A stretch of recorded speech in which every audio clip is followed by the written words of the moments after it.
Balikan.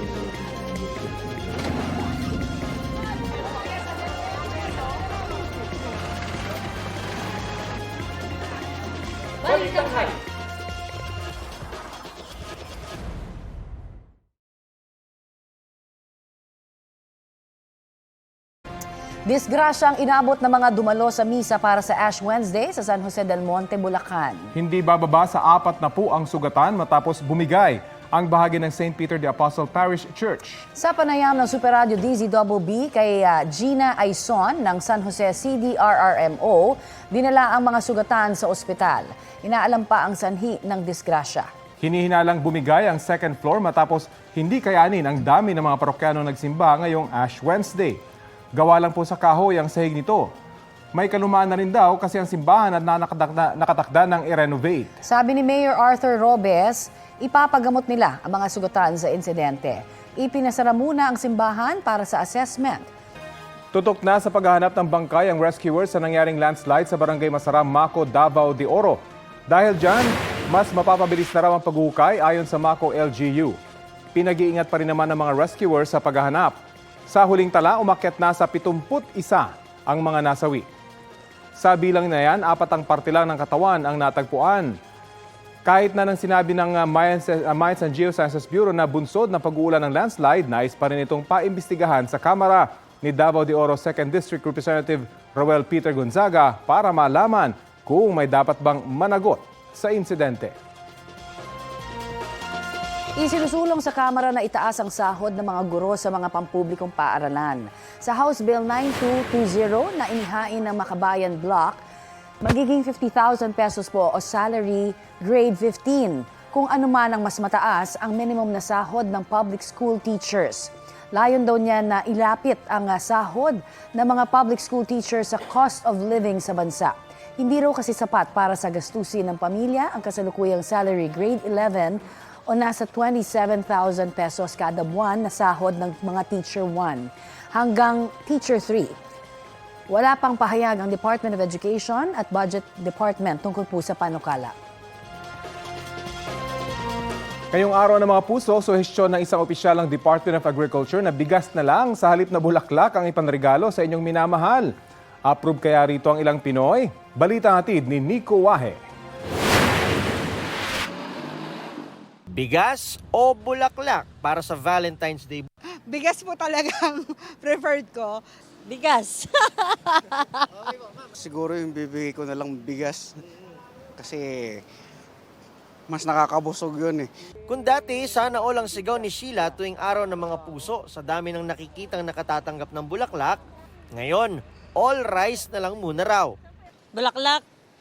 Mahal pa. Bigas na lang. Practical naman daw kasi kung tutuusin, ayon kay Kat. Because bigas is life. Hindi, love will not keep us alive. Yun. So, tsaka yung bulaklak po, hindi siya makakain. So, hindi po kayo mabubusog. Bigas na lang siguro, sir. Okay lang po yun. Sa daming gastusin ngayon, may panggatas pa ng anak namin. Bigas, syempre. Kasi sa hirap ng buhay ngayon. Paano Valentine's Day? Okay lang po. Lagi lang naman Valentine's sa araw-araw namin. Andun na rin yung love. Siyempre, pag nakabili ng bigas sa asawa mo, may love na rin yun. Ganyan din ang minumungkahi ng Department of Agriculture. Ang dapat iregalo natin sa Valentine's Day sa ating mahal na buhay at mahal sa buhay, bigas. Huwag na yung flowers kasi hindi makain yun. Matinik pati kasi ang rusas ay matinik. Bigas pa more. Pero may iba na gusto pa rin ng bulaklak dahil minsan lang naman daw ang Valentine's Day. Kapag flowers, it's really meant to be given by someone.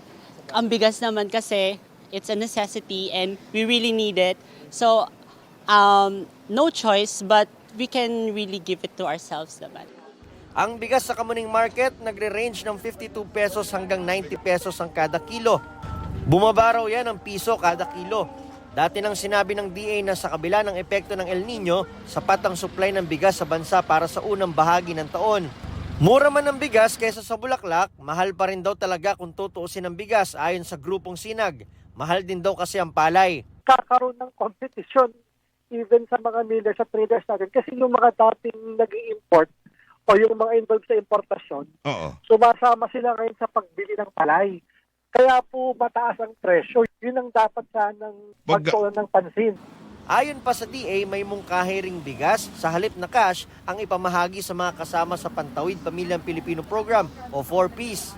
The President is saying that we will consider the proposal and they will take a look on how to implement this proposal. Nico Wahe, nagbabalita para sa GMA Integrated News. Nakauwi na sa bansa ang 9 na iniligtas na overseas Filipino workers mula sa Riyadh, Saudi Arabia. Kasama rin po nila ang isang batang anak ng isa sa kanila. Dumating sila sa Terminal 1 ng Ninoy Aquino International Airport kahapon. Ayon sa Overseas Workers Welfare Administration, ilang buwang nanatili sa shelter ang mga OFW na tumakas mula sa pagmamaltrato ng kanilang mga amo roon. Inaasikaso na ng OWA ang kanilang mga pangangailangan para makauwi sa kanilang mga probinsya.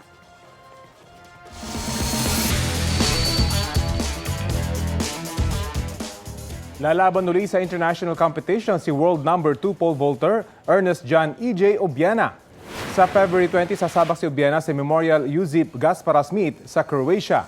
Sunod dyan ang ISTAF Indoor Meet sa Berlin, Germany sa February 23 at sa World Indoor Championships sa Glasgow, Scotland naman sa March 3. Ang mga tournament na yan, bahagi ng kanyang paghahanda para sa 2024 Paris Olympics sa July. Ash Wednesday po ngayon, kaya maraming Katoliko ang maagang nagsimba sa Quiapo Church sa Maynila. Galing pa ng Valenzuela at Poreza ang ilang deboto. Nagpapasalamat daw sila sa itim na Nazareno ngayong pagsisimula ng Kwaresma. Halos oras-oras hanggang 7 p.m. ang misa roon ngayon pong araw. Ang Ash Wednesday ang pagsisimula ng 40 araw na Lenten season hanggang Easter Sunday.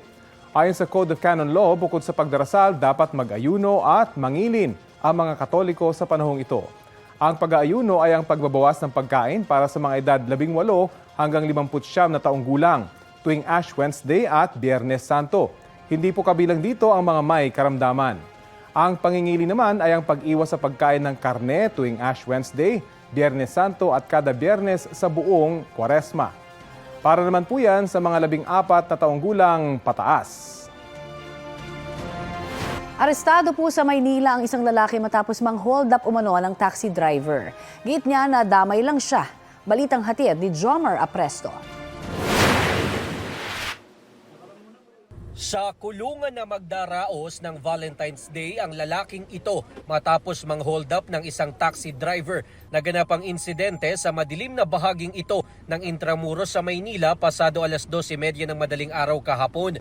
Base sa investigasyon ng pulisya, sumakay mula sa baklaran ng sospek na si alias June kasama ang isa pa na si alias Par. Nagpahatid daw ang dalawa papuntang Intramuros. Pagdating sa tapat ng isang gasolinahan sa On the Street ay bigla na lang daw nagdeklara ng hold up ang dalawa na may dalang mga baril. Pinababa raw nila ang driver.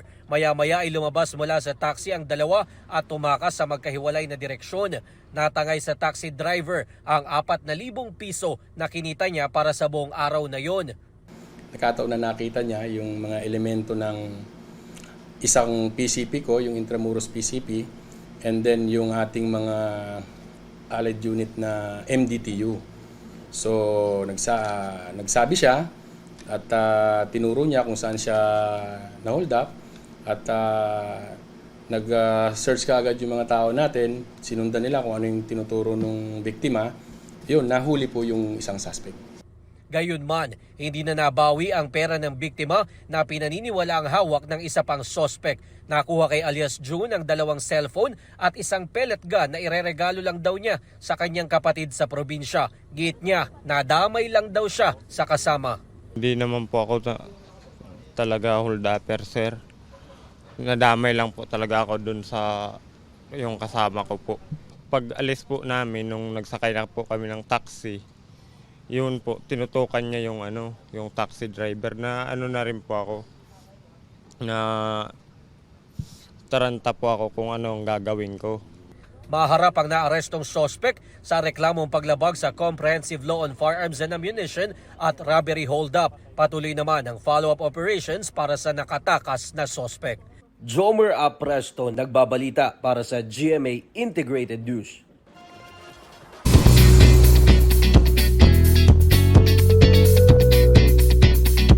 Happy Hearts makikiligan ninyo mula sa Sparkle GMA Artist Center. Presenting the Sparkle 10. Sexy yet classy sa kanilang summer-ready outfits, sina makiling stars El Villanueva at Rabia Mateo. Unang hirit fun-liner Shuvi Etrata, asawa ng asawa ko star Lizel Lopez, Shining Inheritance star Kate Valdez, Running Man Philippines runner Lexi Gonzalez, Sparkle stars na sina Ashley Ortega at Lian Valentin, at mga bagong sangre na sina Angel Guardian at Faith De Silva. Kwento nga ni Faith, worth it ang mahabang preparation nila na naging outcome ng photoshoot.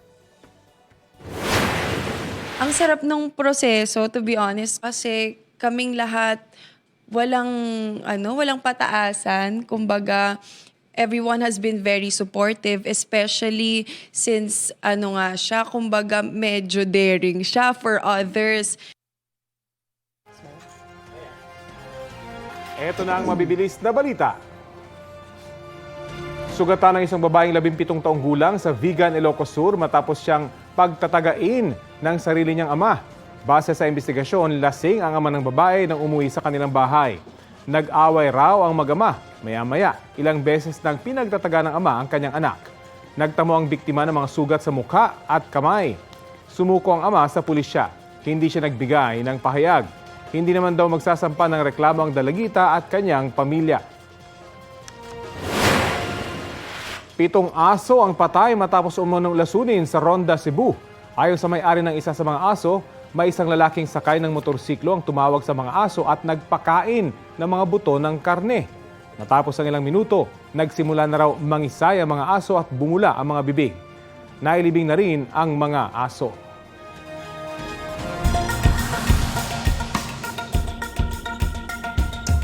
Isang Pinoy seaman ang kinailangang dalhin sa ospital matapos magpakita ng sintomas ng stroke habang nasa dagat malapit sa Saipan.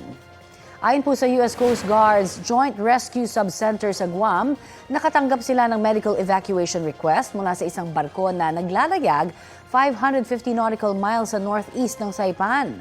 Agad na naglunsad ng medical evacuation ang US Coast Guard at Navy para kunin ang 37-year-old na Pinoy seaman.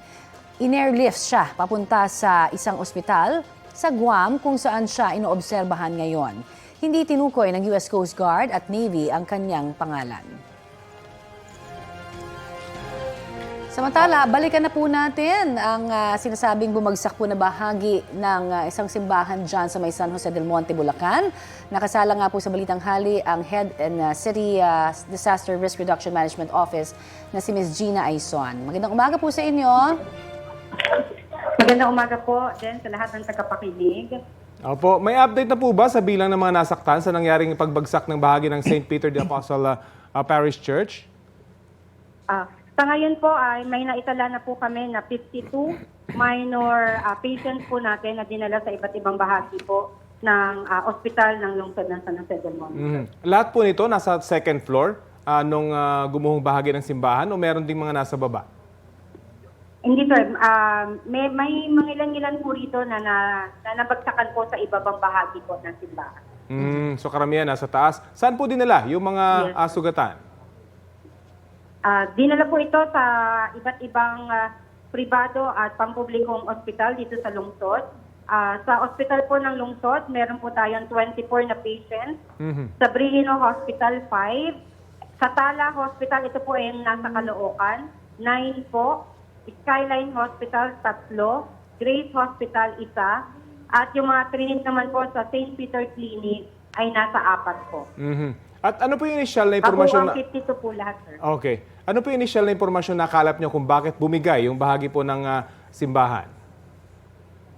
Actually, sir, based dun sa investigation na ginawa po ng Office of City Building Official and City Engineering Office, yung bahagi po ng second floor ay gawa po sa kahoy. Hindi po kinaya yung volume po ng mga nagsisimba na nandoon po sa second floor ng simbahan. Opo. At kamusta ho, napa-assess na ho ba kung yung structural integrity nitong simbahan ay maayos pa sa kasalukuyan? Dahil balita ho natin, since 1994 pa ito, ngayon lang ho ba ito nangyari? Yes, ma'am. Ngayon lang po ito nangyari. Actually, ma'am, yung kabuuan po ng simbahan ay matibay naman po, except po dun sa mezzanine area ng simbahan na made up of wood nga po. Pero yung buong simbahan naman po, as per City Engineering, ay maayos naman po siya dahil concrete naman po ang kabuuan ng simbahan. Okay, pero ano ho ba, may mga nakausap na ho ba kayo ng mga structural engineers if it is even advised, no, na para po sa isang mezzanine, gawa lamang sa kahoy ang kanilang ginamit na materyales at hindi ho simento? Opo, actually nasa report naman po nila yon na subject for repair na po ang second floor na yon. At sa ngayon po ay hindi po pwedeng gamitin ang mezzanine area ng simbahan po. Paano na po yung misa ngayon pong Ash Wednesday? Ano po ang mangyayari daw? Tuloy pa rin ho ba mga scheduled masses dyan? Yes, ma'am. Actually, yung morning schedule po ang pinakancel lang. Pero yung afternoon, based po sa City Engineering namin, okay po siyang gamitin. Yung pinakagitnang portion po ng simbahan. Pero definitely po, hindi na pwedeng magpaakyat sa mezzanine area po. Opo. At yun po, makakausap nyo na rin po ba yung Kura Paroko? Papaano ho nila i-address po itong structural? Actually, ma'am, nakikipag-ugnayan po sila sa lokal na pamahalaan. At ang Kura Paroko naman, meron na po kasi silang adjacent na simbahan na ongoing po yung construction. Dahil alam naman po nila na 30 years na po since 1994 po yung simbahan na ito. Kaya medyo may katagalan at kalumaan na rin po. Opo. Yung mga ating pong mga napunta sa ospital, ano ho ang tinamo nilang mga sugat? Meron ho bang mga minor lamang o meron din hong mga nasa critical? Sa ngayon po yung 52, puro minor lang naman po yung injury nila. Mga bruises, meron lang po na nagkapasa, mga ganun po. Pero meron po kaming binabantayan, yung isang 82 years old na meron fracture po sa left leg. At saka po yung mata niya po ay parang naanuhan po ng debris. Kaya ito po yung binabantayan po ng aming City Social Welfare po. Nabanggit niyo po na due for repair na yung mezzanine area na yun. Pero may impormasyon po ba tayo kung kinokontrol yung pag-akyat ng mga nagsisimba doon sa taas na yun na due for repair na? Actually, sir, ngayon wala po tayong misa. Hindi, noon po bago po magkaroon ng insidente kasi due for repair na siya, hindi ho ba? Ano po, actually, sir, hindi pa po nila nararanasan ang kahit na anong ganitong pangyayari. Kaya nabigla din po ang ating Kura Paroko na bigla pong bumagsak yung second floor na yon. So talagang hindi nila kinokontrol yung pag-akyat doon sa kahoy na bahagi nitong simbahan. Masasabi po natin siguro na gano'n kasi nga po, based on experience nila, never naman po nangyari yung ganitong klaseng incident. Ma'am, matanong ko lamang din, ito ho bang second floor mezzanine nito ay, kumbaga meron lang kapasidad na iilang tao lang po ang dapat o ito ho ay na-overlook na talaga dahil po siguro pagka ganitong marami ho talagang magsisimba dahil Ash Wednesday nga po, no? Ay maaari hong na-overlook na yung dami lang dapat ng capacity. Posible po na ganun yung mangyayari kasi hindi na po na-control din yung dami ng tao na nagsimba ngayong Ash Wednesday po. Paano epekto nito sa misa sa simbahan ngayon pong Ash Wednesday kanina? At bagamat may portion na pwede pang gamitin, may ibang area po ba na tuloy yung misa? Hindi na po pinatuloy ang misa ng morning schedule po para po mabigyan daan yung clearing operations po and rescue. Pero ngayong hapon po? Ang sabi po ay magkakaroon po ng misa doon sa gitnang bahagi po ng simbahan. Okay. Dahil yung portion po na bumagsak, na-clear na po siya at maayos na rin po. Ma'am, ito lang ang aking tanong dahil syempre meron hong permit sa bawat dinadagdag po, di ba? Ito hong mezzanine I suppose hindi siya kasama o bahagi talaga ng original na plano po ng simbahan dahil as you mentioned, ito po ay gawa lamang sa kahoy. May permit naman ho ito ng inilagay mula sa LGU. Hindi ko pa po nakukuha yung detalye ng permit na to. Kasi po, nasa opisina po yun ng City Engineering Office. Kaya hindi ko po maibibigay yung information. Alright. Marami pong salamat sa inyo pong update sa amin. Okay po. Yan po naman si Ms. Gina Aison, CDRRMO Head ng San Jose del Monte, Bulacan. Kaugnay po sa bumagsak na ikalawang palapag ng isang simbahan sa San Jose del Monte, Bulacan, kuha po tayo ng update sa ulat on the spot ni Alan Gatus ng Super Radio DZBB. Alan? Connie, 47 tao ang bahagyang nasaktan matapos na bumigay ang ikalawang palapag ng isang simbahan sa San Jose del Monte City sa Bulacan. Ayon kay Gina Aizon, pinuno ng San Jose del Monte City Disaster Risk Reduction and Management Office o CDRRMO, agad namang isinugod sa iba't ibang ospital ang mga nasaktan na nagsimba sa St. Peter's Church ngayong Ash Wednesday. Sinagot naman umano ng lokal na pamahalaan ng pagpapagamot sa kanila at binigyan din ng kaunting ayuda at tulong pinansyal. Sinabi pa ni Aizon na tapos na rin ang assessment ng mga opisyal ng City Building at Engineering Office at ang desisyon ay hindi na ipapagamit ang ikalawang palapag ng naturang simbahan. Connie? Alan, ang update ng CDRRMO, umakyat na sa 52 daw ang mga nasaktan, bagamat ito nga ay mga minor injuries lamang. Meron silang sinasabi rin na baka daw maapektuhan din yung traffic, no, sa labas ng simbahan. Meron ka bang balita ng sitwasyon dyan? Kung kalmado na ba ang lahat? Sa mga oras na to, nandito pa rin tayo sa simbahan dito sa Tungkubanga sa San Jose del Monte, Bulacan.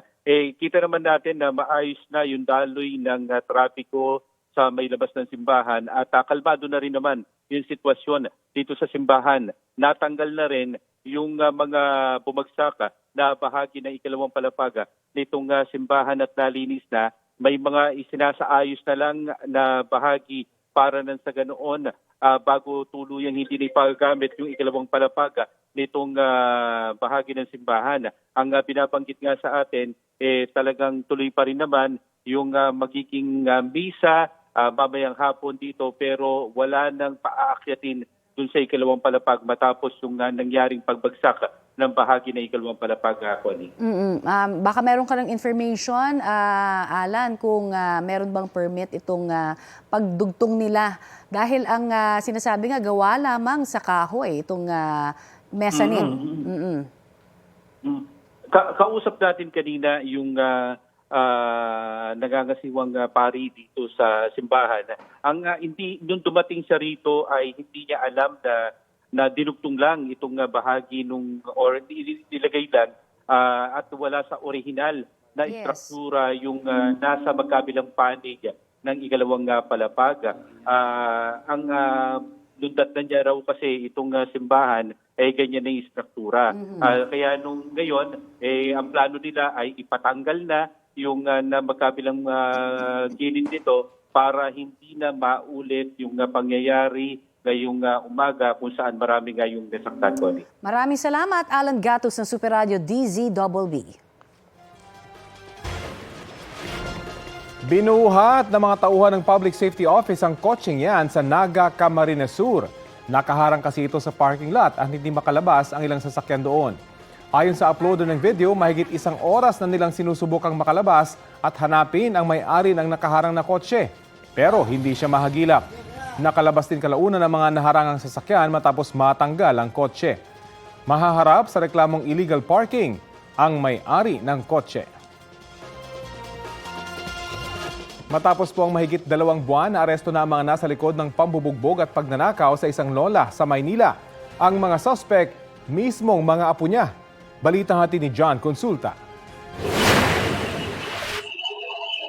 December 3, 2023, habang natutulog ang 73 anyos na lola sa kanilang bahay sa Manila, biglang may pumasok. Pumaimbabaw siya sa matanda, saka tinakpan ang kanyang bibig at ilong. Pilit na nilalabanan ng lola ang suspect habang sumisigaw. Pero pinaghahataw ng kamao ang kanyang ulo. Maya-maya pa ay iniumpog na ang biktima sa sahig ng 6 na beses na kanyang ikinahilo. Ang suspect tumayo at kinuha ang pouch ng lola na naglalaman ng pera, alahas at cellphone saka tumakas. Sa sistemang ganon, dahil tuloy-tuloy yung ginagawang pagtatakip nitong tela dito sa bibig at saka ilong ni Lola, pwede siyang mamatay doon. Nanlulumo ako at disturbing itong nangyayari. Kailangan natin bigyan ng hustisya itong at si Lola dito sa ginawa sa kanya. Ang kalulus-lulos na sinapit ng biktima, kagagawan umano ng kanyang mga apo base sa investigasyon. Arestado sa Aurora ang 22 anyos na babaeng umatake sa lola. Sa Cavite naman nahuli ang kapatid nitong kasabwat daw sa krimen. Pananagutan nila kung ano yung nagawa nila. Ang hinain dito, ang sinampang complaint natin dito is robbery with violence. Hindi na nagbigay ng pahayag ang dalawang naaresto. Na-recover naman ang ilan sa mga ninakaw sa biktima. John Consulta, nagbabalita para sa GMA Integrated News. Kinailangan munang ilibing ang ilang bangkay na na-recover matapos matabunan ng gumuhong lupa sa Maco, Davao de Oro. At live mula sa bayan ng Mawab, may ulat on the spot si Argel Relator ng GMA Regional TV1 Mindanao. Argel? Connie, 17 bangkay na nahukay mula sa Ground Zero sa Barangay Masara ang nakatakdang pansamantalang ililibing ngayong araw. Nananawagan ngayon ang lokal na pamahalaan ng Maco sa mga kaanak ng mga nawawala matapos ang nangyaring pagguho sa Barangay Masara na bumisita sa dalawang punerarya kung saan dinala ang mga bangkay na nahukay sa guho. Sa pinakahuling tala, may 17 kasing mga bangkay ang hindi pa nakikilala dahil negatibo ang mga itong makilala ng mga kaanak na pumunta. Ang mga kaanak umano ang mas nakakakilala lalo na sa features ng katawan, suot at mga dalang gamit ng mga bangkay. Ngayong araw, nakatakdang sisimula na ang pagsasagawa ng temporary burial process sa mga bangkay na walang pagkakakilanlan. Inirekomenda ito ng Municipal Health Officer bilang pagsunod sa health protocol. Nasa cadaver bag ang mga bangkay, hindi i-embalsamuhin ang mga ito bilang pagbibigay galang na rin sa paniniwalang pangrelihiyon ng mga kaanak, ngunit treated naman umano ito ng medisina. Connie, nilinaw naman ng LGU na pansamantalang paglilibing lamang ito. Lalagyan umano ng markings upang mas madaling maghukay kung sakaling positibong makilala na ang mga bangkay. Connie. Maraming salamat, Argel Relator ng GMA Regional TV1 Mindanao. Joining the Valentine's Day fever ang ilang kapuso stars. One blooming V-Day birthday celebrant si Kapuso global fashion icon Heart Evangelista. Sa Instagram, cozy yet stylish si Heart sa kanyang travel pabalisin island. Sa post ng ilan niyang close friends, kita ang sweet moments ni Heart at Senator Cheese Escudero. Bukas ang renewal of vows ng dalawa kasabay ng kanilang wedding anniversary. Long distance man, #umapag-ibig pa rin si Megan Young. Sa IG finlex ni Megan ang hobby niya na si Mikael Daes at kanilang fur babies. Nasa South Korea ngayon si Runner Mikael para sa Season 2 ng Running Man Philippines. And it's a yes! Yan ang sagot ni Sparkle star Sofia Pablo sa Valentine's Date proposal ni Allen Ansay. Kinilig naman ang fans sa sweet moment ng Team Jolly.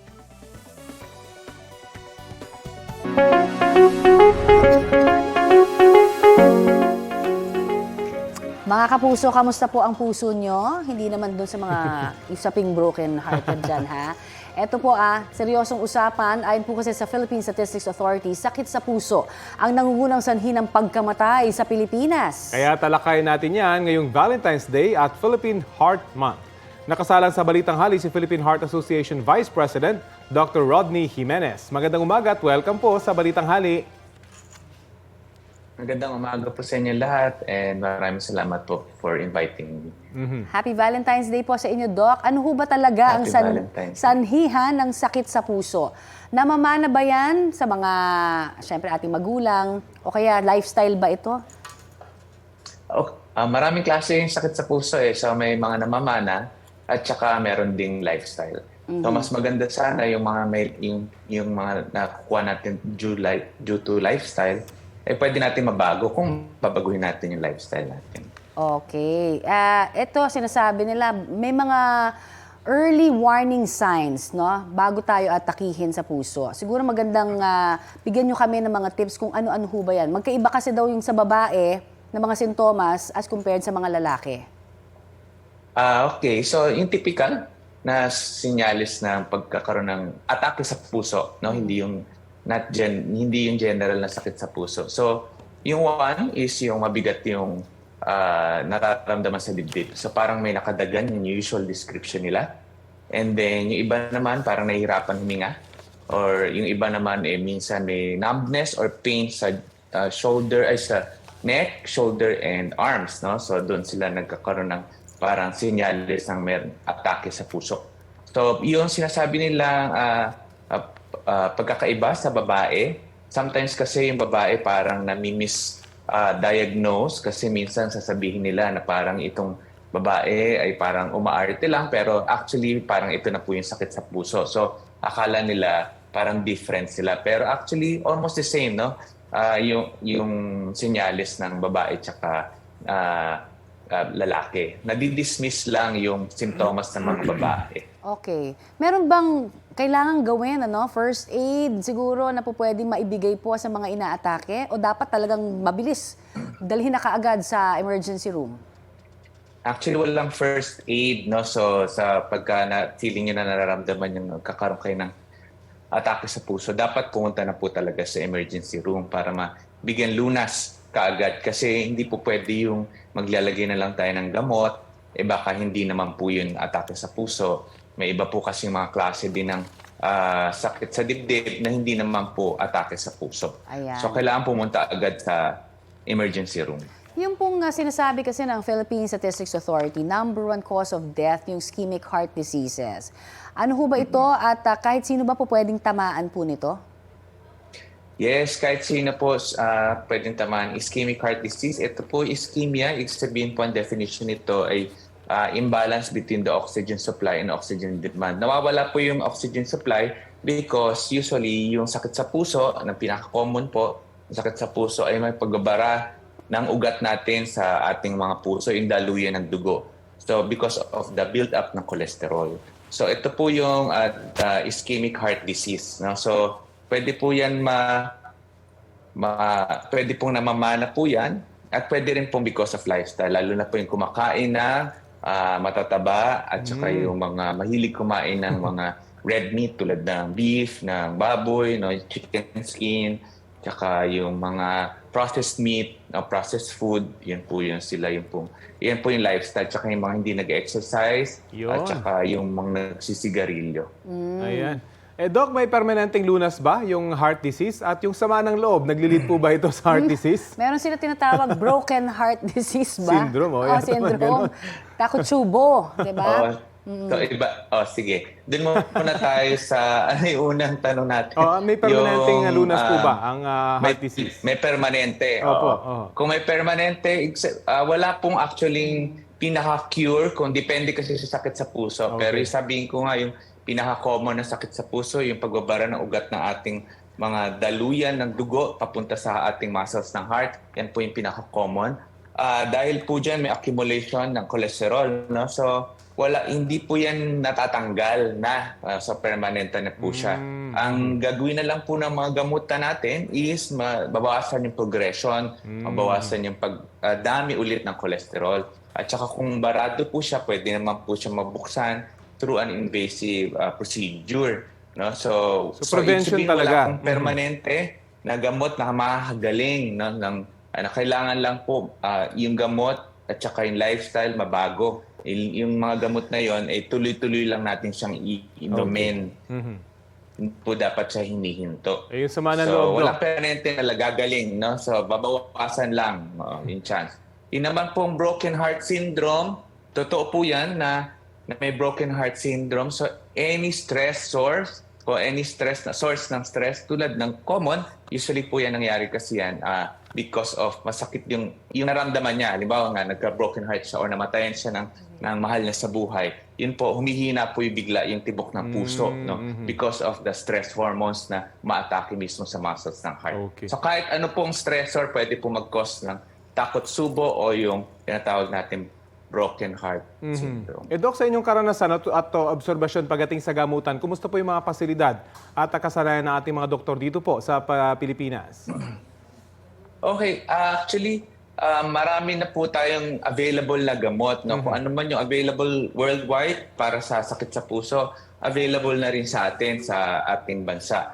No, ang ating mga doctors din naman ay capable of providing care for patients na merong heart disease. No? So, ang kailangan lang is more education para mas matutut ng mga ibang doktor na naghahawak, lalo na po ngayon may universal healthcare na tayo. So dapat din yung hindi lang cardiologist ang may involved sa pagbigay ng lunas ng sakit sa puso, kundi yung mga primary care physicians din, yung general practitioners din.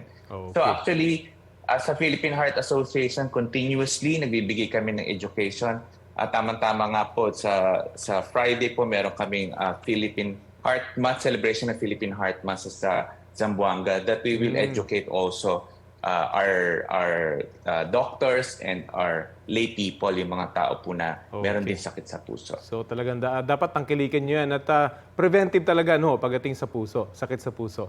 Maraming salamat po sa inyo. Salamat po. Thank you, Doc. Thank you po. Thank you po for Si Philippine Heart Association Vice President Dr. Rodney Jimenez. Ayan. Kumalat ang tubig sa isang kalsada sa Barangay Hines sa Zaraga, Iloilo. Yan ay matapos masagi ng humaharurot na pick-up ang isang tricycle na nagde-deliver ng tubig. Tumilapon sa kalsada ang driver ng tricycle at ang kanyang angkas. Nadamay pa ang ilang sasakyang kasabay nila. Walang malubhang nasugatan sa mga biktima. Nagkaareglo na rin ang magkabilang panig. Kaugnay po sa bumagsak na ikalawang palapag ng isang simbahan sa San Jose del Monte, Bulacan, kuha po tayo ng update sa ulat on the spot ni Alan Gatus ng Super Radio DZBB. Alan? Connie, 47 tao ang bahagyang nasaktan matapos na bumigay ang ikalawang palapag ng isang simbahan sa San Jose del Monte City sa Bulacan. Ayon kay Gina Aison, pinuno ng San Jose del Monte City Disaster Risk Reduction and Management Office o CDRRMO, agad namang isinugod sa iba't ibang ospital ang mga nasaktan na nagsimba sa St. Peter's Church ngayong Ash Wednesday. Sinagot naman umano ng lokal na pamahalaan ng pagpapagamot sa kanila at binigyan din ng kaunting ayuda at tulong pinansyal. Sinabi pa ni Aison na tapos na rin ang assessment ng mga opisyal ng City Building at Engineering Office at ang desisyon ay hindi na ipapagamit ang ikalawang palapag ng naturang simbahan. Connie? Alan, ang update ng CDRRMO, umakyat na sa 52 daw ang mga nasaktan, bagamat ito nga ay mga minor injuries lamang. Meron silang sinasabi rin na baka daw maapektuhan din yung traffic sa labas ng simbahan. Meron ka bang balita ng sitwasyon dyan? Kung kalmado na ba ang lahat?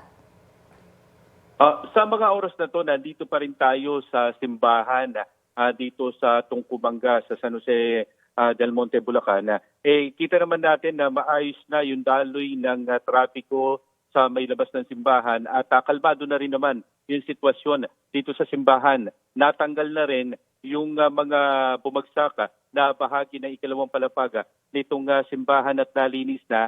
May mga isinasaayos na lang na bahagi para nang sa ganoon bago tuluyang hindi na ipagamit yung ikalawang palapag nitong bahagi ng simbahan. Ang binabanggit nga sa atin, talagang tuloy pa rin naman yung magiging misa mamayang hapon dito, pero wala nang paaakyatin dun sa ikalawang palapag matapos yung nangyaring pagbagsak ng bahagi ng ikalawang palapag, Connie. Baka meron ka ng information, Alan, kung meron bang permit itong pagdugtong nila. Dahil ang sinasabi nga, gawa lamang sa kahoy itong mezzanine. Kausap natin kanina yung nangangasiwang pari dito sa simbahan. Nung dumating siya rito ay hindi niya alam na dinugtong lang itong bahagi or nilagay lang at wala sa orihinal na istruktura yung nasa magkabilang panig ng ikalawang palapag. Ang lundat na niya raw kasi itong simbahan ay ganyan na yung istruktura. Kaya nung ngayon, ang plano nila ay ipatanggal na yung na magkabilang gilid nito para hindi na maulit yung pangyayari ngayong umaga kung saan marami nga yung nasaktan, Connie. Maraming salamat, Alan Gatus ng Super Radio DZBB. Mabibilis na balita po tayo. Natagpuan sa kanalang bangkay ng isang babae sa Binangonan, Rizal. Base sa inisyal na pagsisiyasat ng mga pulis, nagtamo siya ng sugat sa ulo na posibleng dahil sa paghataw ng matigas na bagay. Posibleng noong Lunes pa iniwan sa lugar ang biktima. Ayon sa kanyang kinakasama, wala siyang ideya kung may nakaaway ang biktima. May mga hawak ng CCTV footage ang pulisya. Patay naman ang isang motorcycle rider matapos pumailalim at makaladkad ng jeep sa Bayumbong, Nueva Vizcaya. Ayon sa pulisya, binabagtas ng jeep at motorsiklo ang magkasalungat na lane. Nang makarating sa pakurbang bahagi ng kalsada, kumain ng linya ang motorsiklo at sumalpok sa kasalubong na jeep. Doon na nakaladkad ang rider at kanyang motorsiklo sa layong 5 metro. Isinugod pa sa ospital ang sugat ng biktima pero binawian din ng buhay. Mahaharap sa reklamo ang jeepney driver. Wala siyang pahayag. Bukod po sa araw ng mga puso, ginugunita rin ng mga Katoliko sa iba't ibang panig ng bansa ang Ash Wednesday. At mula po sa Baclaran Church sa Parañaque, may ulat on the spot si Maki Pulido. Maki? Buong araw mula 5:30 hanggang 7 p.m. ang misa ngayong araw dito sa Baclaran Church. Baclaran Day din kasi, Connie, kaya oras-oras ang misa. Pero dahil Ash Wednesday, ito yung unang araw ng Kwaresma o Lent season. Dito pa lang sa entrance, pagpasok mo pa lang sa entrances ng Baclaran Church ay may mga madre o di kaya mga seminarista na nagpapahid ng abo sa noon ng mga Katoliko. So, alam mo yung pagpapahid ng abo ay external gesture ng pagbabalik loob sa Panginoon ngayong Kwaresma. Sa paniniwala ng simbahang Katoliko, mga Katoliko, sumisimbolo ito sa hiram na buhay ng tao at dahil sa abo rin babalik ang tao, mabuting maging karapat-dapat ang gawain at isipin sa Diyos. Ngayong araw ang simula ng Kwaresma, katulad ng aking nabanggit, at magkukulminate ito sa Holy Week, ang panahon ng pagkamatay at muling pagkabuhay ni Hesukristo. Ayon kay Father Rico John Bilangel, Rector ng Baclaran Church, magandang nagsabay ang Valentine's Day at Ash Wednesday. Magandang paalala raw kasi ito kung paano mas palalalimin ang relasyon sa kapwa at sa mga mahal sa buhay. Higit pa sa yung mga nakagawian ng iba na mahal na restaurant, magde-date at magarbong regalo, mas mabuti raw na palalimin din ang pagmamahal sa Diyos at makipag-date na lang sa Panginoon sa simbahan. Narito ang pahayag ni Father Rico John Bilangel, ang Rector ng Baclaran Church. Let us celebrate Valentine's Day by going back to the original intent of what God's love is. There is a beautiful message na nagkatugma yung pagdiriwang ng araw ng mga puso at Miyerkules ng Abo. At the end of the day, it is about God's ultimate sacrifice and love.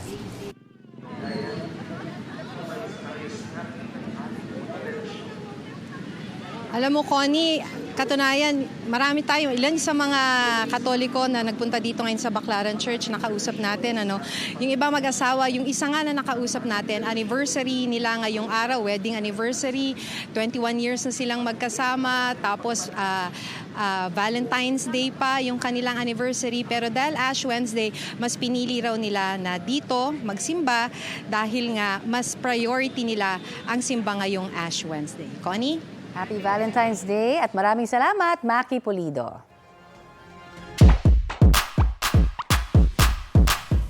Ngayon pong Valentine's Day, let's show love. Hindi lamang sa ating mga kapwa, kundi pati na rin sa animals. Oo nga, kung kailangan nyo ng roll meowdle, inarito ang firma mula sa Lawag, Ilocos Norte. Abot po sa 38 ang adopted cats ni Sheena Kabuyaban. Grade 1 pa lamang daw siya, hilig na niyang talaga mag-rescue ng mga pusang gala. Dahil po sa dami, sa cage lang nakatira ang mga yon dati. Pero last year, pinatayuan niya ng sariling cabin ang kanyang mga alaga.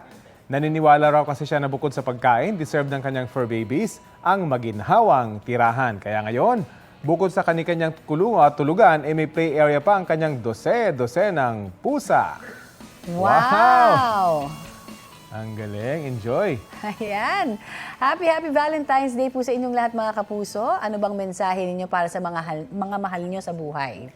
Ayan. Aubrey, Happy Valentine's Day, Errol, Amanda, and Andy. Yun. Happy Same. Valentine's Day. Mahal ko kayo. Ayan. Diba? Ayan, talaga naman, diba, kapag itong pinag-usapang mga oras, ito may mga say din, syempre, ang ating netizens. Sasabi kaya nila para sa kanilang special someone. Para po kay Feli Salvador, ang message sa'yo ni Persian Pateño, gagawin niya raw ang best niya para lagi kang masaya. Wow! Para naman sa asawa ni Mary Grace III, kahit hindi mo raw siya naalala sa mahalagang araw katulad ngayon, naku, happy Valentine's pa rin daw. Parang may hugot yun Ang message naman ni Maricel Moral para sa kanyang nanay, ingatan nyo raw po ang kalusugan ninyo at thankful din siya sa inyong unconditional love. Ang sabi naman ni Kathleen De Jesus para sa kanyang fiancé, ikaw daw ang sagot sa mga panalangin niya. Sweet naman, mga kapuso. Makisali sa aming online talakayan sa iba't ibang issue. At kung may mga nais po kayo maibalita sa inyong lugar, mag-PM lamang sa Facebook page ng Balitang Hali. Yan, talaga naman. Love, love, love to all. Ito po ang Balitang Hali. Bahagi po kami ng mas malaking misyon. Ako po si Connie Season. Rafi Tima po. Kasama nyo rin po ako, Aubrey Caramper. Para sa mas malawak na paglilingkod sa bayan. Mula sa GMA Integrated News, ang News Authority ng Filipino.